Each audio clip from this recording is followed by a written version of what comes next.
ওরে বাবা, এই বুড়ো এই চোখে দেখিস না? বাবা আমি খেয়াল করিনি, এই ইটি বাইটি পড়ে গেছে। এই চোখকে আকাশে নিয়ে চলছিলি নাকি? এরপরে যদি এই রাস্তায় দেখে একদম চোখ তুলে ফেলবো নে। যাই এখান থেকে। আরে বাবা তোমার লাগেনি তো? না হুজুর, আমার একটুও লাগেনি। বাবা আমি সত্যিই খেয়াল করিনি। না হুজুর, সমস্যা নেই, ভুল তো মানুষেরই হয়। আর হুজুর, আমার বাড়িতে একটা অনুষ্ঠান আছে, আপনার দাওয়াত রইল, আপনি আসবেন কিন্তু। আরে দাদু তুমি কাঁদছো কেন? আরে ছেলেটারে বা কি হয়েছে? হুজুর, গতকাল রাতে আমার ভাই ঘুমের মধ্যে মারা গিয়েছে। হ্যাঁ? ইয়া আল্লাহ, ওই ছেলেটা আমাকে বিনা দোষে মারলো। তোমার কাছে বিচার দিলাম, তুমি ছাড়া বিচার করার কেউ নেই। আমিন। ইয়া আল্লাহ, এ তোমার কেমন বিচার? যেখানে আমার দোষ ছিল না সেখানে আমাকে শাস্তি দিলে, আর যেখানে দোষ ছিল সেখানে সম্মান দিলে। হুজুর দাঁড়ান।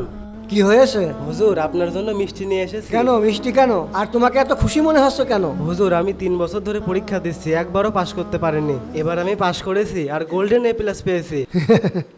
হে আল্লাহ, যে আমাকে বাড়িতে দাওয়াত দিল খাবার খাওয়ানোর জন্য, হে আল্লাহ তুমি তাকে অনেক সফলতা দান করো। আমিন। আলহামদুলিল্লাহ। হুজুর, এই নেন মিষ্টি। বন্ধুরা, এই সুন্দর ভিডিওতে 20,000 লাইক চাই, তাড়াতাড়ি লাইক করে দাও।